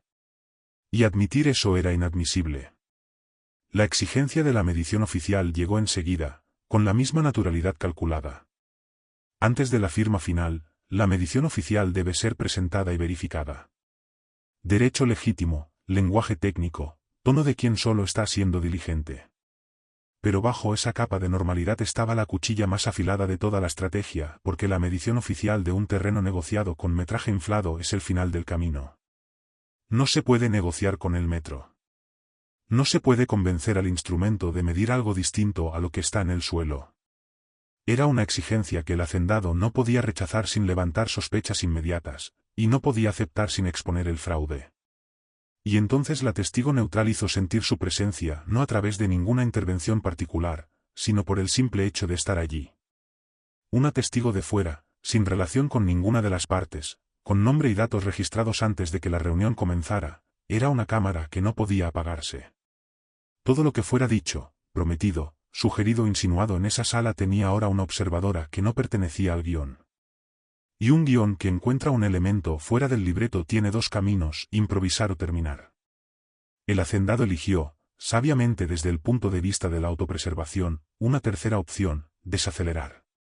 El fraude pierde fuerza cuando se encuentra con conocimiento y esa verdad tiene una razón técnica muy concreta. El montaje funciona a través de la asimetría de información. Quien arma sabe lo que la víctima no sabe, y usa esa brecha estratégicamente. Cuando la brecha desaparece, cuando la víctima pasa a tener acceso a la misma información o más, la asimetría se invierte. Y un fraude con asimetría invertida no es solo ineficaz, es peligroso para quien lo armó. Porque ahora es el estafador quien está en una sala sin saber completamente que conoce la otra parte. Y esa incertidumbre tiene un costo psicológico que empieza a aparecer en los detalles. Las sonrisas fueron los primeros detalles en delatarlo. La sonrisa de quien está cómodo tiene una ligereza específica, aparece con naturalidad, se sostiene sin esfuerzo, desaparece gradualmente. La sonrisa de quien intenta mantener la compostura es distinta, se mantiene de forma deliberada, tiene una tensión muscular sutil alrededor de la boca, tarda un segundo más en aparecer y se desvanece abruptamente cuando la atención se dirige a otra cosa. En esa sala, las sonrisas habían cambiado de categoría. Quien estaba atento lo veía. El empresario también lo veía. Y ver al hacendado incómodo en un entorno que supuestamente era su territorio tuvo un efecto reorganizador. Era la confirmación visual de que lo que había sospechado era real, de que la incomodidad que había sentido semanas atrás durante las negociaciones no había sido paranoia, había sido una percepción correcta que él mismo había intentado racionalizar a la baja. Ver al otro lado perder la compostura, aunque fuera discretamente, le devolvió algo que le había sido quitado de forma sigilosa durante semanas, la confianza en su propio juicio. La negativa a la firma final llegó de forma casi inevitable, no como una victoria dramática, no como un giro cinematográfico, sino como consecuencia lógica de un conjunto de condiciones que habían vuelto imposible la firma en ese momento. Cada exigencia planteada era legítima. Cada obstáculo insertado era razonable. Y la suma de obstáculos razonables creó una situación en la que avanzar era más arriesgado que retroceder. El hacendado retrocedió. No con una admisión, sino con una excusa vaga sobre necesitar revisar algunos detalles, sobre ponerse en contacto pronto, sobre imprevistos que habían surgido. El lenguaje del estafador que percibe que el fraude no se va a concretar. El lazo se deshizo. No con explosión, no con escena, no con el tipo de resolución que aparece en el cine. Se deshizo de la manera en que se deshacen las mejores resoluciones, de forma silenciosa, casi anticlimática, como un nudo que se va soltando con paciencia hasta que la cuerda queda libre y la persona se da cuenta de que ya estaba suelta desde hacía un tiempo sin haber notado exactamente cuándo ocurrió. Y en esa disolución silenciosa había algo que valía más que cualquier confrontación dramática, la preservación de la dignidad de todos los presentes, excepto de quien había intentado quitar la dignidad de alguien que no merecía perderla. Existe un fenómeno social curioso que ocurre cuando alguien que parecía intocable empieza a mostrar grietas. Mientras la figura de autoridad parece sólida, las personas alrededor guardan silencio, no necesariamente porque estén de acuerdo con lo que sucede, sino porque el costo de hablar parece mayor que el costo de callar. Es una ecuación individual que cada persona hace de forma casi inconsciente: ¿qué pierdo si hablo versus qué pierdo si me quedo en silencio? Y mientras el otro lado parece demasiado fuerte para ser cuestionado, la mayoría elige el silencio. No por cobardía barata, sino por supervivencia social. Pero cuando aparece la primera grieta, esa ecuación cambia. La reunión había terminado sin firma. Y en una región pequeña, donde las noticias viajan más rápido que cualquier vehículo, el hecho de que el hacendado saliera de esa reunión sin lo que fue a buscar ya tenía un peso comunicativo propio. No necesitaba una explicación elaborada. El resultado hablaba por sí mismo, y quienes conocían al hacendado sabían leer lo que ese resultado significaba. Era la primera grieta pública en la imagen de alguien que había construido su influencia precisamente sobre la apariencia de que siempre conseguía lo que quería, siempre cerraba lo que abría, siempre salía por encima. Los otros productores empezaron a hablar. Despacio al principio, una historia aquí, un detalle allá, una coincidencia mencionada casi de pasada en una conversación al final de la tarde. Pero una historia tira de otra. Un detalle conecta con otro. Y lo que comienza como un comentario aislado va ganando peso, va encontrando eco, va revelando un patrón que cada persona había guardado individualmente sin saber que los demás tenían piezas del mismo rompecabezas. Así es como emergen las verdades colectivas, no con un documento oficial, no con una investigación formal, sino con la acumulación de experiencias individuales que finalmente encuentran espacio para existir en voz alta. Había historias antiguas. Negocios que habían salido mal de formas parecidas. Acuerdos que habían favorecido al hacendado de maneras que, en su momento, parecían mala suerte para quien perdió, pero que, a la luz de las nuevas historias, empezaban a parecer otra cosa. Tierras que habían cambiado de manos en condiciones que nunca quedaron completamente claras. Testigos que aparecían siempre en los mismos contextos. La notaría que siempre era la misma. Cada historia individual tenía una explicación posible. El conjunto de ellas tenía solo una. Existe un concepto en sociología llamado espiral del silencio, la tendencia de las personas a no expresar opiniones que creen minoritarias, por miedo al aislamiento social. La ironía de ese fenómeno es que con frecuencia crea la ilusión de consenso donde no existe ningún consenso real, cada persona cree estar sola en su opinión, cuando en realidad muchos piensan lo mismo pero también están callados por el mismo miedo.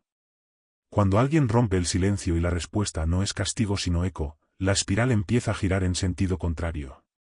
Y cuando gira en sentido contrario, lo hace rápido. El influyente ya no parecía tan intocable. Y ese cambio de percepción, que parece apenas psicológico, tiene consecuencias muy concretas. La influencia real se construye en parte sobre la creencia de que la persona tiene influencia, es circular y se autosostiene mientras la creencia se mantiene. Cuando la creencia empieza a vacilar, la influencia real también vacila. Socios que antes facilitaban procesos empiezan a hacer más preguntas. Aliados que antes cubrían los vacíos empiezan a calcular el costo de seguir cubriéndolos. La estructura de apoyo que mantenía el sistema funcionando empieza a reorganizarse hacia la neutralidad que, para quien dependía de la complicidad activa, es casi lo mismo que oposición. La justicia, en ese contexto, no llegó de la forma en que aparece en las películas, no hubo juicio dramático, no hubo confesión pública, no hubo momento catártico de ver al villano ser llevado mientras todos aplauden. Llegó de una forma mucho más parecida a la realidad, gradual, descentralizada, construida sobre la suma de voces que fueron encontrando coraje unas en otras. Cada persona que habló hizo más fácil que la siguiente hablara. Cada historia que salió a la luz hizo que el silencio de las otras fuera un poco más difícil de mantener. Era un proceso orgánico, sin coordinación central, que se movía con la lógica propia de las comunidades pequeñas donde la reputación es el activo más valioso que existe. Ella no había orquestado eso. No había dado discursos, no había convocado a nadie, no había pedido que las historias salieran a la luz. lo que había hecho era crear una condición, mostrar, a través de la acción, que era posible cuestionar al intocable y salir de la reunión en pie. Esa demostración, por sí sola, tenía más poder que cualquier convocatoria. Porque las personas no necesitaban persuasión, necesitaban evidencia de que el riesgo de hablar era menor de lo que parecía. Y la evidencia había sido entregada en esa reunión, ante testigos, de una forma que no podía ser negada. Existe una diferencia entre hacer justicia y crear condiciones para que la justicia ocurra. Hacer justicia exige poder formal, exige institución, exige proceso.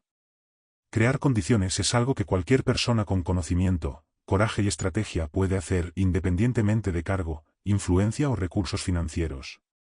Ella no tenía ningún poder formal en ese contexto.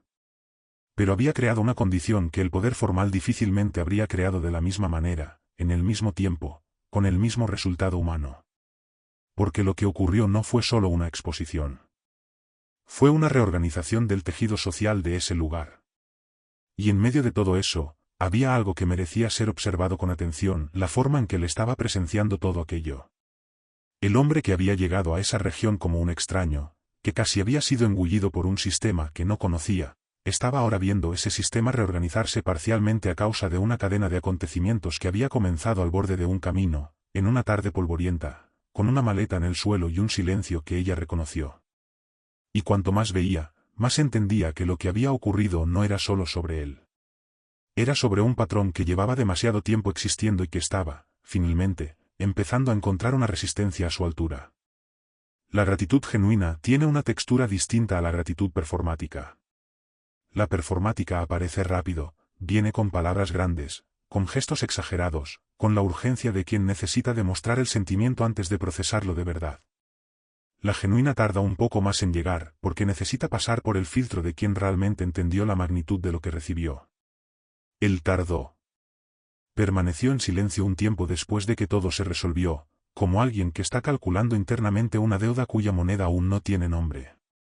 Y cuando el agradecimiento llegó, llegó sin adornos. Simple, directo, con el peso específico de quien sabe exactamente qué está agradeciendo y por qué. Pero había algo que necesitaba dejar claro desde el principio: lo que vendría después no era caridad. No era el gesto condescendiente de quien tiene mucho y decide dar un poco a quien tiene menos, con la asimetría de poder intacta y quizá incluso reforzada por el gesto. Había visto demasiado, había sido ayudado demasiado, había entendido demasiado sobre quién era ella como para cometer ese error. La caridad preserva la jerarquía. La alianza la disuelve. Y él estaba proponiendo una alianza, con todo lo que esa palabra implica cuando se usa de forma honesta: riesgo compartido, beneficio compartido y respeto mutuo como fundamento.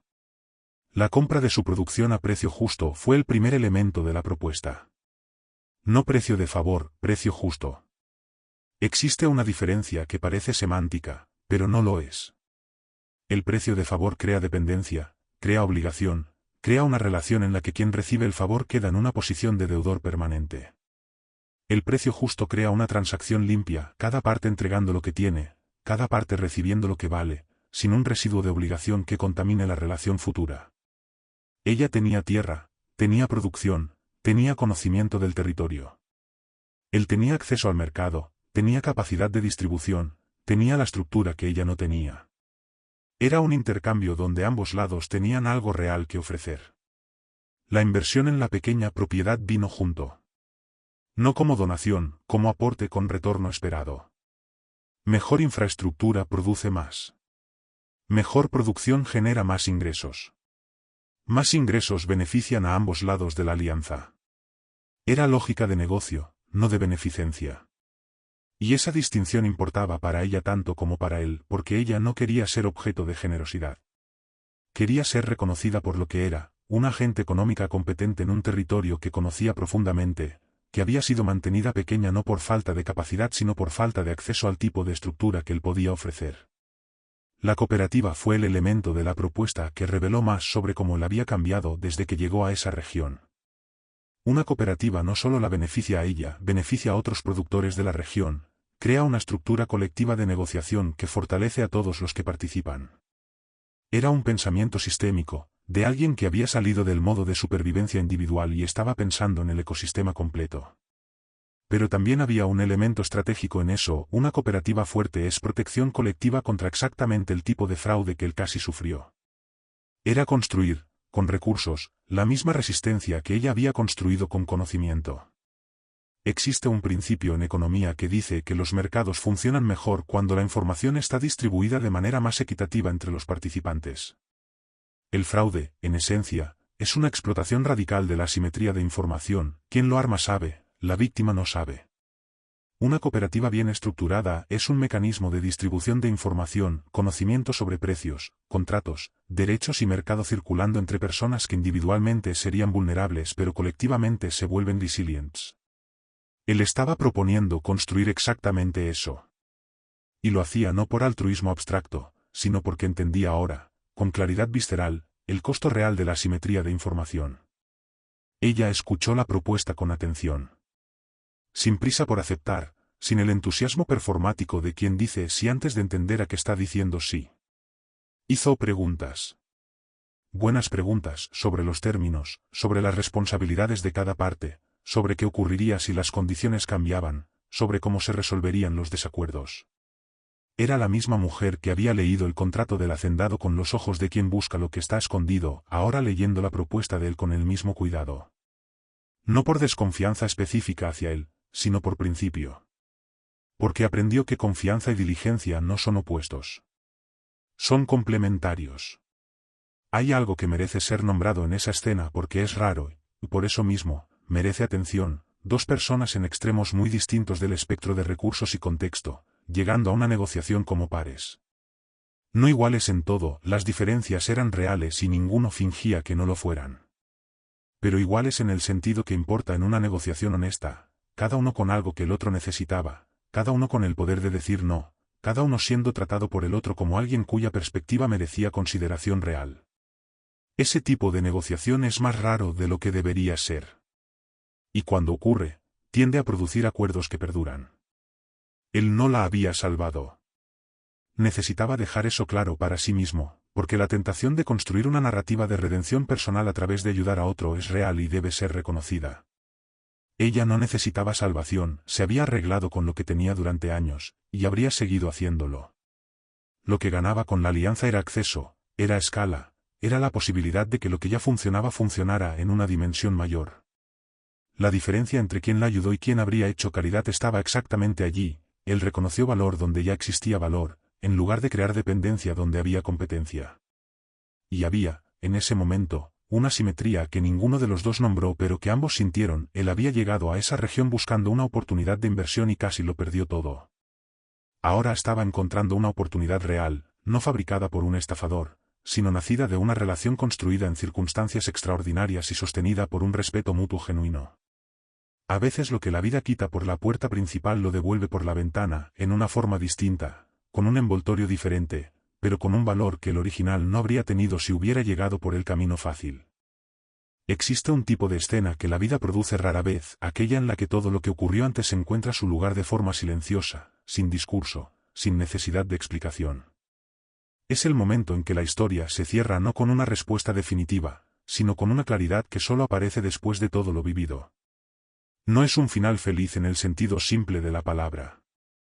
Es algo más complejo y más honesto que eso: es la sensación de que cada parte del camino, incluidas las partes dolorosas, estaba construyendo algo que solo ahora es posible ver en su totalidad.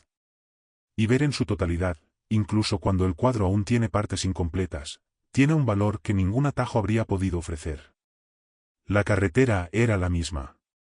La casa era la misma.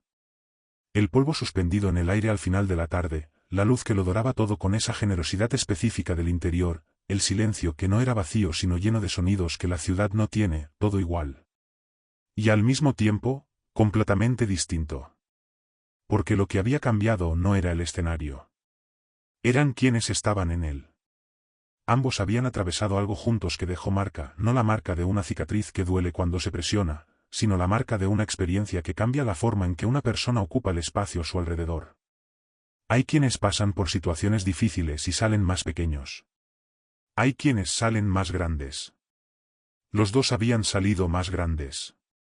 Él estaba de pie. No solo en el sentido literal, en el sentido que importa. de pie como postura, como decisión, como estado interno que el cuerpo traducía con la naturalidad de quien ya no necesita sostener una actuación. Meses antes, en esa misma carretera, estaba encorvado bajo el peso de una situación que había convertido la vergüenza en estructura física. Ahora la vergüenza había sido digerida, no olvidada, no negada, sino digerida, transformada en aprendizaje que ya estaba integrado de una forma que no pesaba igual. El cuerpo lo sabía antes de que la mente lo nombrara. Ella estaba con la dignidad ampliada. Esa expresión necesita desmenuzarse porque encierra más de lo que parece. No es que no tuviera dignidad antes, la tenía, en una cantidad que mucha gente con muchos más recursos no logra tener. Pero había una dimensión de su propia competencia, de su propio valor, que había permanecido invisible durante demasiado tiempo, invisible para la región, invisible para el mercado, quizá a veces invisible incluso para ella misma. Lo que había ocurrido en las últimas semanas había iluminado esa dimensión de una forma que ya no podía ser ignorada. Por nadie. Incluyéndola a ella. Y entonces él dijo la frase. No como un discurso preparado, no como una conclusión ensayada, salió con la naturalidad de quien piensa en voz alta y percibe, a mitad de la frase, que está diciendo exactamente lo que necesitaba ser dicho. Dijo que creía haberlo perdido todo. Y que en realidad solo había perdido el mapa. Esa distinción entre perderlo todo y perder el mapa es una de las más importantes que existen, y él había llegado a ella no leyendo un libro de autoayuda, sino a través de la experiencia visceral de haber vivido ambos lados. Perder el mapa es grave. Es aterrador. Pero es recuperable. Perderlo todo sería otra historia. Ella respondió con la simplicidad de quien no necesita impresionar. Dijo que quien vive allí aprende a leer el suelo. 7 palabras que contenían un mundo entero de significado. Leer el suelo es distinto de leer un mapa. El mapa es abstracción, es la representación del territorio, creada por alguien que estuvo allí antes y eligió qué registrar y qué omitir. El suelo es el territorio mismo, con sus irregularidades reales, sus puntos de hundimiento no documentados, sus marcas que solo aparecen para quien pisa con atención. Quien aprende a leer el suelo tiene un conocimiento que ningún mapa puede sustituir por completo. Y ese conocimiento, que parecía ordinario, se había revelado extraordinario en el momento en que fue necesario. Hay una cierta ironía reconfortante en esta historia que vale la pena contemplar. Él había llegado con capital, con experiencia urbana, con la confianza de quien está acostumbrado a operar en entornos que conoce. Ella tenía tierra, conocimiento local y la sabiduría específica de quien aprendió por el dolor lo que ningún curso enseña. Y lo que la historia mostró es que ninguno de esos conjuntos de recursos era completo por sí solo, cada uno tenía lo que el otro necesitaba, y la combinación de ambos era más poderosa que cualquiera por separado. No era una historia de quién salvó a quién. Era una historia de cómo 2 tipos distintos de conocimiento se encontraron en el momento adecuado. Hay una lección sobre el valor que esta escena final lleva de forma implícita y que merece ser dicha de forma explícita. El valor real rara vez tiene la apariencia que el mundo ha entrenado a las personas a reconocer. No necesariamente viene con ropa cara, con título, con oficina en un piso alto, con el vocabulario específico de los entornos prestigiosos. A veces viene con ropa sencilla, con manos que conocen el trabajo, con el silencio de quien observó más de lo que habló, con el tipo de sabiduría que solo el tiempo y la experiencia real construyen. Aprender a ver el valor donde realmente está, en lugar de donde parece estar, es una de las habilidades más raras y valiosas que existen. Los 2 permanecieron en silencio un momento después de intercambiar esas frases. No el silencio incómodo de quien no sabe qué decir, sino el silencio de quien acaba de decir lo necesario y reconoce que cualquier palabra adicional sería superflua. Hay una madurez específica en ese tipo de silencio, la capacidad de reconocer el momento completo sin necesidad de llenarlo con más palabras. Y había también en ese silencio el peso de todo lo ocurrido, no como carga, sino como sustancia. Como la textura de una experiencia que fue real, que costó algo y que, precisamente por eso, valió la pena. Y la carretera que había sido escenario de una derrota aparente se convertía ahora en escenario de algo distinto, no de victoria en sentido competitivo, no de superación en el sentido motivacional de un cartel, sino de encuentro. De 2 caminos que se cruzaron en el momento exacto en que necesitaban cruzarse, cada uno llevando lo que el otro necesitaba, y que salieron de ese cruce distintos de cómo entraron. A veces eso es lo que hace la vida, no resuelve todo, no garantiza un final perfecto, pero crea los encuentros adecuados, en el momento adecuado, con las personas adecuadas. ¿Y quién está lo suficientemente presente como para reconocer esos momentos cuando llegan? Rara vez sale de ellos con las manos vacías. Llegamos al final de esta historia. Pero antes de cerrar, vale una pregunta honesta, no retórica, no de efecto. ¿Cuántas veces pasaste de largo ante algo o alguien que merecía más atención de la que le diste? ¿Cuántas veces el juicio rápido, ese que ocurre en milisegundos antes de cualquier análisis real, te hizo ignorar algo que podría haber cambiado un rumbo? No necesitas responder en voz alta. Pero sí necesitas responderte a ti mismo. Porque esta historia no trata sobre un hombre en una carretera y una mujer que se detuvo. Trata sobre lo que ocurre cuando alguien decide, conscientemente, ver más allá de lo que es fácil ver. Ella no tenía más recursos que tú. No tenía formación especial, no tenía título, no tenía el tipo de poder que el mundo suele reconocer como poder. Tenía algo que cualquier persona puede construir: atención entrenada, experiencia digerida y la disposición de usar lo que sabía en el momento en que marcaba la diferencia. El conocimiento que tenía no llegó gratis. Llegó envuelto en dolor, en error, en noches con cuentas por pagar y decisiones difíciles tomadas sola. Pero llegó. Y cuando fue el momento, estaba allí. Listo. Disponible. Decisivo. Ahora la pregunta que realmente importa: ¿qué estás haciendo con lo que ya has vivido? Porque todo el mundo tiene cicatrices. Todo el mundo tiene un error que costó caro, una situación que enseñó algo que ninguna clase enseñaría, un momento difícil que dejó marca. La diferencia no está en haber pasado por eso, está en lo que se hace con ello después. ¿Lo guardas como vergüenza o lo transformas en herramienta? ¿Lo escondes como debilidad o lo usas como ventaja? La mujer de esta historia eligió la segunda opción. Y esa elección, silenciosa y sin público, fue lo que hizo posible todo lo que vino después. Esta historia también mostró algo sobre el valor que vale la pena conservar. El valor real no tiene la apariencia que te enseñaron a reconocer. No viene con un envoltorio obvio, no se anuncia con fanfarria, no aparece siempre en el lugar esperado. A veces aparece al borde de una carretera con ropa sucia. A veces aparece en una mujer sencilla en una región que el mundo no mira con atención. A veces aparece en ti, en algo que sabes, que viviste, que llevas contigo y que todavía no has reconocido como el activo que es. La pregunta no es si tienes valor. La pregunta es si estás viendo dónde está. Si esta historia te tocó en algún punto, si hubo un momento en que pensaste esto tiene que ver conmigo, si hubo una escena que se quedó contigo, no dejes que eso pase. El conocimiento que no se convierte en acción es solo entretenimiento bien envuelto. Toma una sola cosa que esta historia te mostró, y aplícala. En la próxima negociación, lee el contrato completo. La próxima vez que sientas prisa por decidir, desacelera a propósito. La próxima vez que encuentres a alguien fuera del lugar esperado, mira de nuevo antes de clasificar. Pequeño. Concreto. Real. ¿Y tú, ya pasaste por una situación en la que la apariencia engañó completamente tu juicio?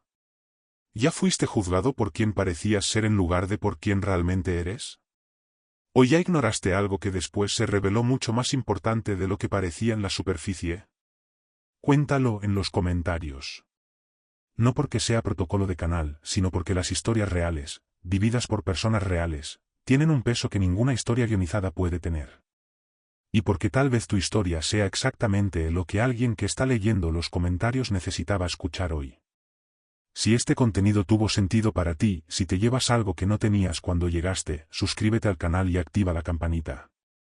No para ayudar al algoritmo, no por el número de suscriptores. Para seguir teniendo acceso a este tipo de historias que no están en la superficie, que exigen atención para revelar lo que llevan dentro, que te tratan como alguien capaz de lidiar con la complejidad real de la vida. Ese es el tipo de contenido que hay aquí. Cada semana. ¿Para quién decidió dejar de pasar de largo?